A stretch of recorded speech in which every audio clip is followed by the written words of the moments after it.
I don't know who this is for, but I know it's for someone. Because some of you have been questioning why you had to go through that kind of pain. Why you had to endure a relationship that broke you down, made you question your worth, and almost convinced you that love was punishment. But I came to tell you something today, and I need you to lean in because the truth is about to set you free. You weren't placed in a narcissist's life because you were weak. You weren't chosen because you were easy to manipulate. You were placed there because God trusted your resilience. God saw your light. And where there is light, darkness always tries to attach itself, but not to destroy you, to reveal you. From the moment you walked into that relationship, whether it was romantic, platonic, or even a family bond, you felt everything so deeply. You noticed the little shifts in tone, the silent pain behind the words, the need behind the anger. You saw someone broken, someone complicated, someone lashing out, and instead of running, your heart leaned in. That's who you are. You were wired for connection. You were created with a heart that listens to what people don't say, with a spirit that recognizes the storm before the thunder even rolls in. And because of that, you stayed. You gave grace. You gave chances. You extended mercy that most people would never offer. Not because you didn't know your worth, but because you believed in redemption. Because you've seen what love can do when it's given the chance to heal. But here's where it gets heavy. Narcissists are drawn to people like you, not because you're weak, but because your empathy gives them access to something they don't know how to create themselves. Authentic connection. They study your kindness. They mimic your softness. They perform a version of love they've never truly lived, hoping your compassion will keep them afloat.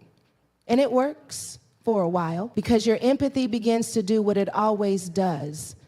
It sees the child inside the chaos. It sees the pain behind the performance. And you try to fix it. You try to heal it. You try to love it into becoming. But that's not your role. You weren't placed in their life to be their savior. You were placed there to awaken, to see your own patterns, to understand that empathy without boundaries is self-betrayal, to recognize that while your gift is sacred, it is not to be sacrificed. You see, God didn't give you that heart so it could be used, manipulated, and discarded. He gave it to you because this world needs healing, and healing doesn't come from force, it comes from presence. It comes from people who can sit in discomfort, who can offer love without agenda, who can speak truth in a way that breaks chains instead of spirits. And that's who you are. But even the most powerful gifts require discernment. Empathy without wisdom becomes a tool in the wrong hands. And you had to learn that, not in theory, but in real time, through tears, through confusion, through the ache of wondering, why would God let me go through this? But here's the truth. He lets you go through it because he knew it wouldn't break you, it would build you. He knew that on the other side of that pain was clarity, a deeper understanding of who you are, a sharper vision for your purpose, a fire in your belly that only betrayal can light. And he knew that if you ever truly discovered what your empathy was for, nothing would stop you. You see, it's not just about feeling for people, it's about seeing them, holding space, setting the atmosphere for healing, but never becoming the source.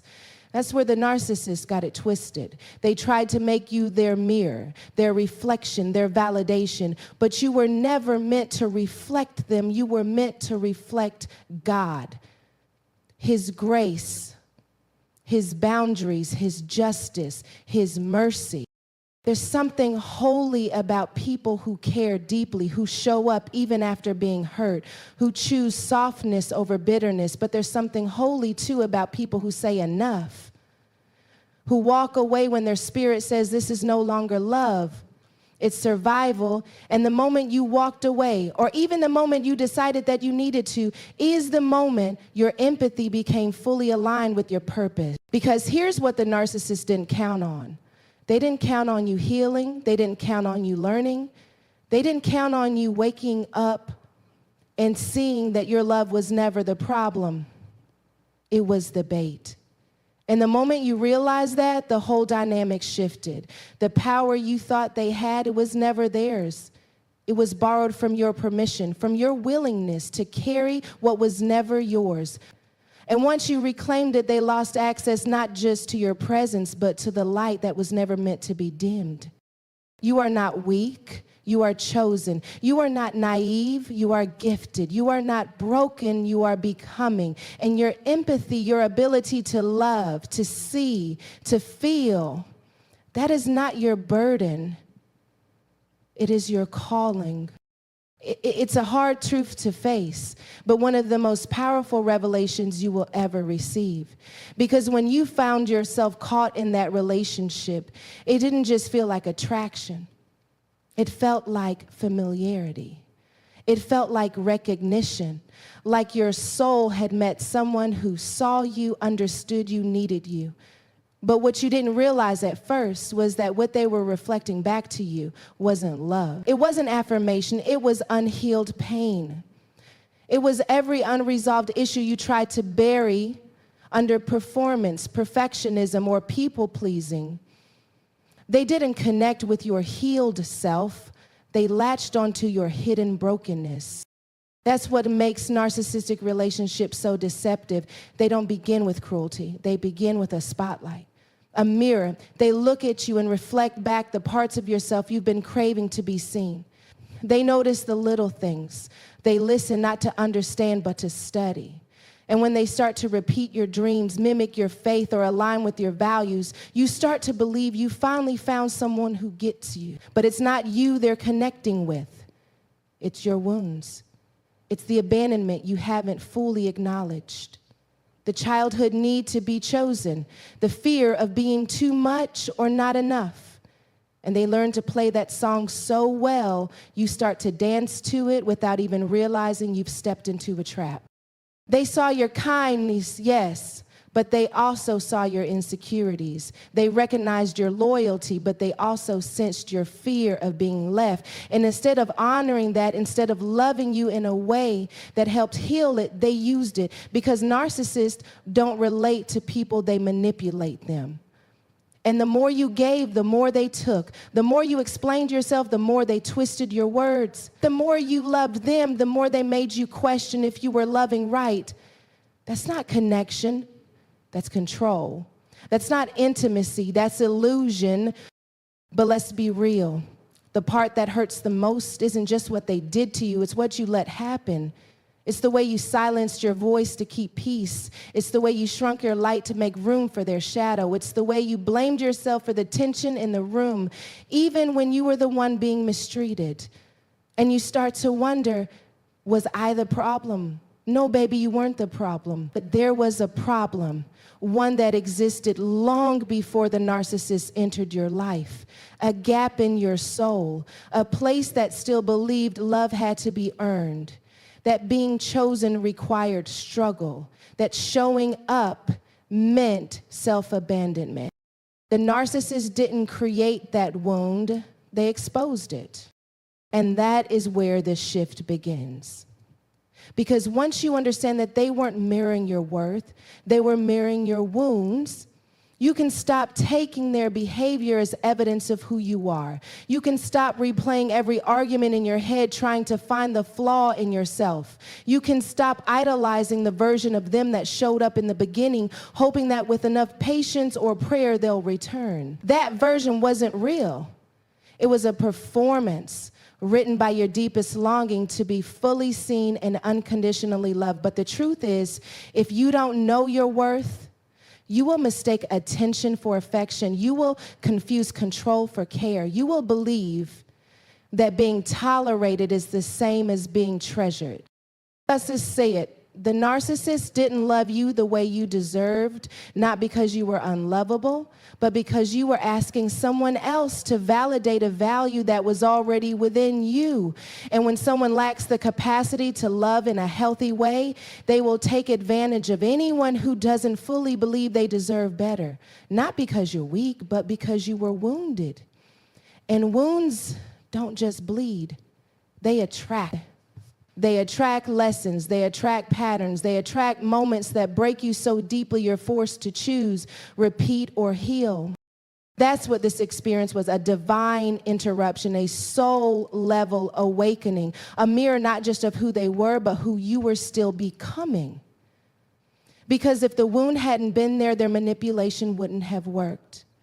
If the insecurity hadn't been lingering, their tactics wouldn't have landed. If the belief that you had to earn love hadn't been present, you wouldn't have stayed when love became abuse in disguise. That's not a reason to blame yourself. It's a reason to heal yourself. Because now you see it. Now you know. And when you know better, you can choose better, not just in others, but in how you see yourself. You see, the narcissist was never capable of loving you at the level you deserve, not because you were too much, but because they were too empty. They wanted to drink from your well without ever digging their own. They wanted the benefit of your spirit without carrying the burden of their own healing.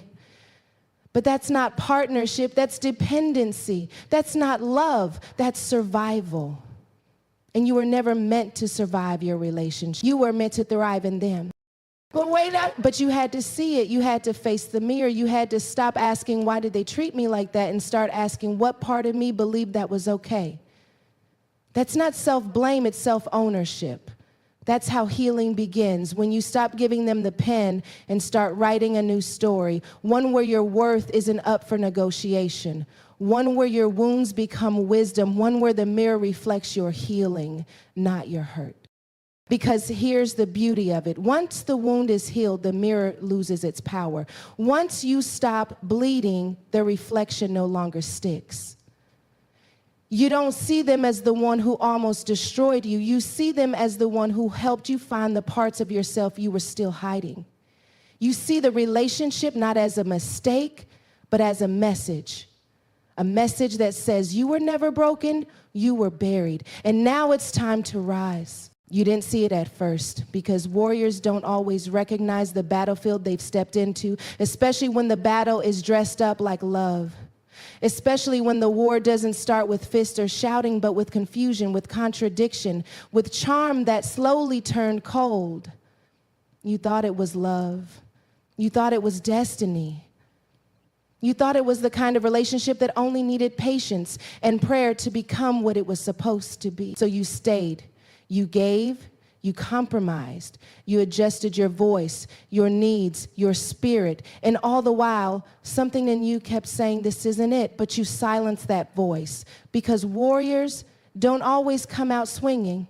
Sometimes they try to save first, sometimes they try to fix what they didn't break, sometimes they choose peace, thinking it will bring healing, when what it actually does is hide the fact that there is a war going on. But let me tell you what God knew.